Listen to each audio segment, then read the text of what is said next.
welcome back to you and me, Board Gaming. And this is the first look and review of taking it back old school here with a classic game. So this would go in our classic but new game category. Yes. I guess. This is the Uncle Wiggily game. A more modern version. You see here it says the classic children's game is back. So, be the first to arrive at Dr. Possum's house and you win the game. Alright, so let's get into it. See what's in Uncle Wiggily. See what this is. So, before I can get into the box, I need to get out my trusty rusty handy dandy pocket knife. And that plastic's on there tight. It's like sealed to it. So I got to be very gentle. So when it's tight like this, I go for one of the sides that has the crease in it. It's the long crease on this side. But there's a little bit of give right here on this side. Join the rabbit gentleman on an exciting adventure. And get the knife right in here. I seem to enjoy these types of games where you gotta make it to the end of the board. There we go. See? And I just wiggle it around, pop the plastic, and I should. What was that? Open. Oh. We have an egg down. This is like the Easter version of Goosebumps. So I got that. Yeah. See, now that I got that little hole, I'm able to grab the box and just open it as a Christmas gift. As far as taking the plastic off is concerned. Whoa! Slipped out of my grasp. A little excited. You've never heard of Uncle Wiggily.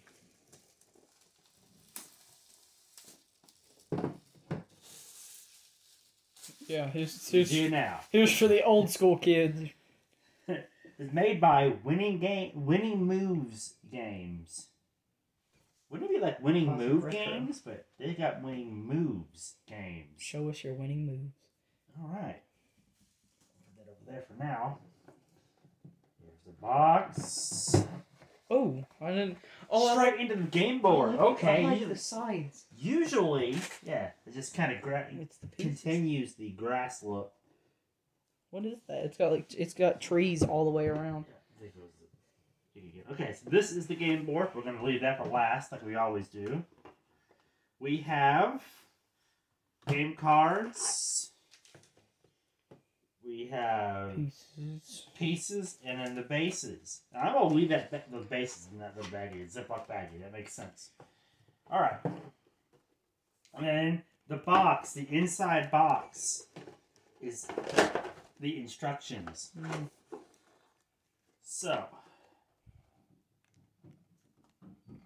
if you want to know more about Winning Moves Games, classic, retro, cool, and fun, you can go to this website, winning-moves.com.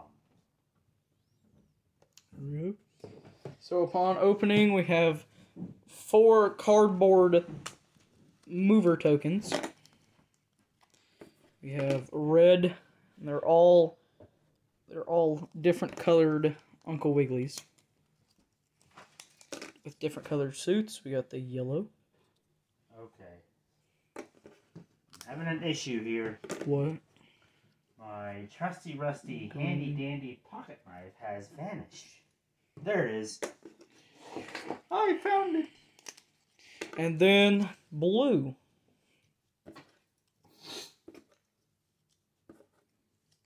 So there's the 4 tokens there. And then we have the playing cards that go with it that basically tell you what to do, I guess. How to move. We will find out how that works. 4 bases for those tokens. Bright orange bases. Slide them right on top.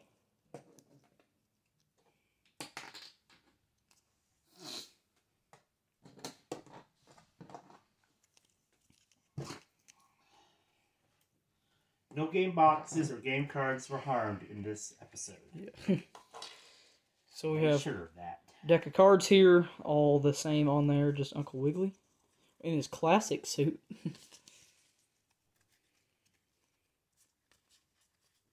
So these are telling you how to move. And oh, it's got a story along with every card. And game board, 4 Uncle Wiggily tokens, and 48 game cards.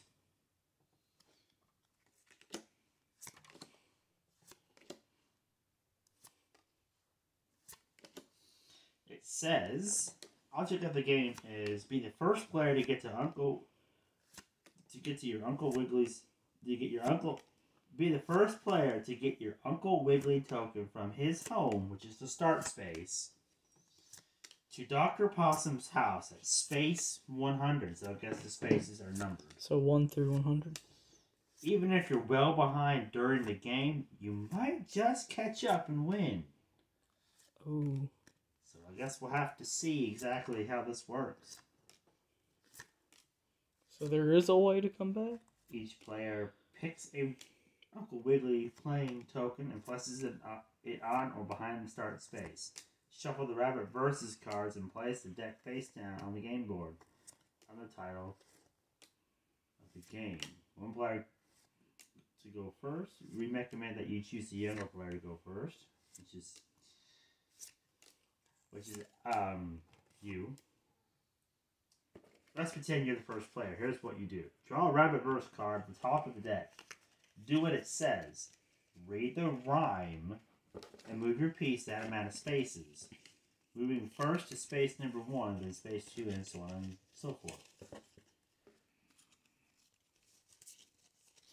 If you land on a space requiring you to move back by 3, do so. Then end your turn. Also, there's cards that make you go different directions. Oh, back and forward.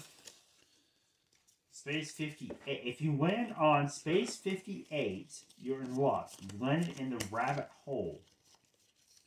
Pick up your piece and move immediately to space 83. Oh, dang. You're popping out of the other side of the rabbit hole before ending your turn. Wow.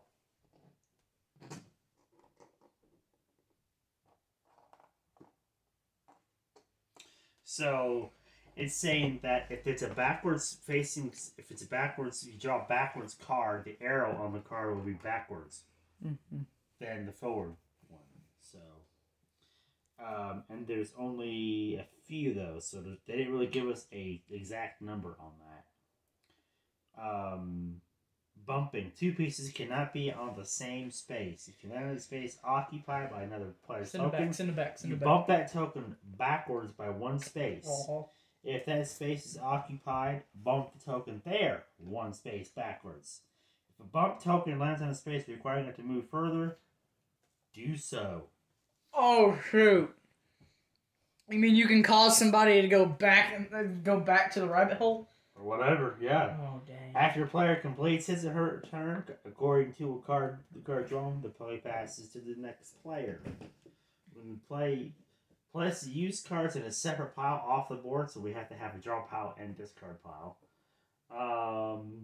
Shuffle these cards and form a new pile. Alright. The first player to land on space 100, Dr. Possum's house by exact count. Thank you. Is the winner. If you're near Dr. Possum's house and you draw a card whose number would have you move past space 100, you must stay where you are. For example, if you're on space 97 and you draw a card instructing you to move ahead 4 spaces, you cannot move because Dr. Possum's house is only 3 spaces ahead. You could move ahead if you drew a 1 or 2 space card. A 3 space card would win the game if you, as you could move your piece by exact count onto Dr. Possum's house. So the way that win the game, you have to land on it by exact. That's how number. I play games. That's the way you like playing games. That's the way I like playing games. That's a very, according to the game board, I just read the entire instructions that fast. Oh, wow. It's very simple. You can go ahead and show that off. Go ahead and show it to you guys. So you can go ahead and show it if you need to pause it or anything like that. You can. And then right after that, we will go into the game board and check and see what the game board looks like. Yeah, that's the way I play games, for the actual thing to say it now. Great.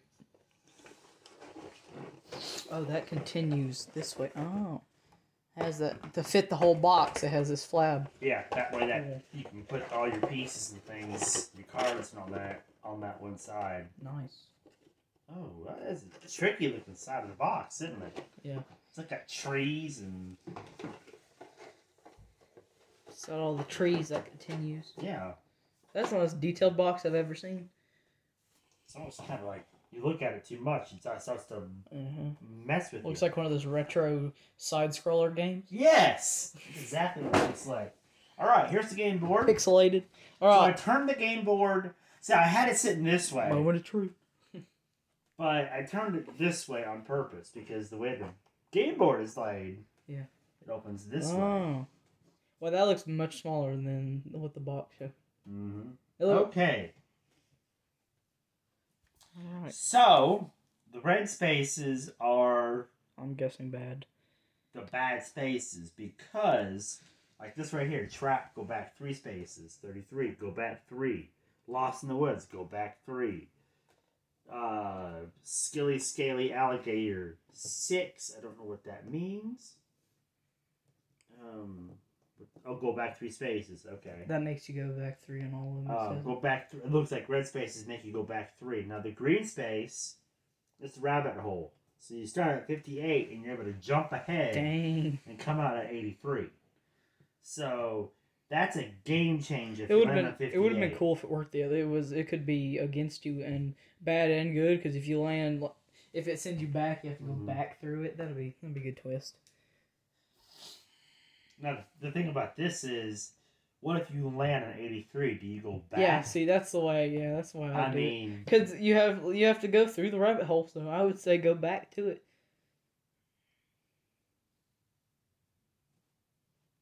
That'll make it challenging too. That'll make it fun. But it's very colorful board. Story along the way. It's very classically whimsical. Yeah. Even though they moderned it a bit, it still kept that same charm. Still gave it that classic retro look. Yeah. Okay, so there's no spot for this unless you want to put it there, but that'll kind of cover it. It's supposed to go on the... Oh, the title. The title.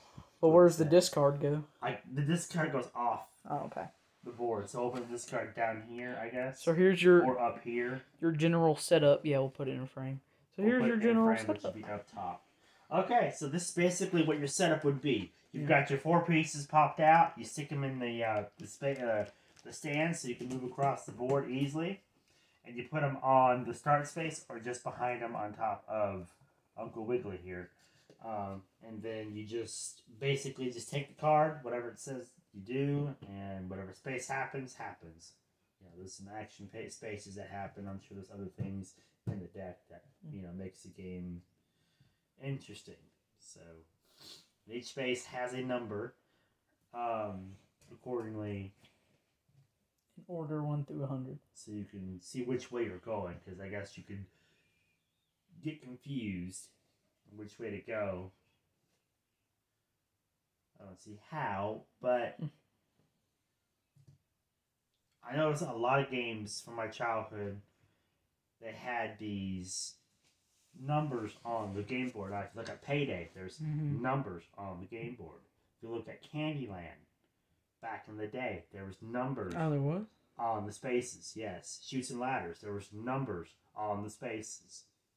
They weren't big, they were like, see, these are big, but the one on those spaces, on those games, oh yeah, they were I know like the Chutes and Ladders. Fine little ones, like in the corner, or somewhere on that space. So I mean, they're on it, but it's like that's the whole space. I don't understand. I'm kind of lost about why the number on the space on most of those games, but.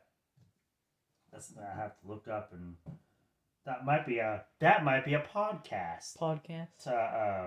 Talking about board games. Topic about the classic board games and different board games that have crazy fun facts about them. So if you're interested in our podcast, go to our other channel, U&ME Vlogs. to The see the podcast podcast. is coming soon. It is going to happen. Yes.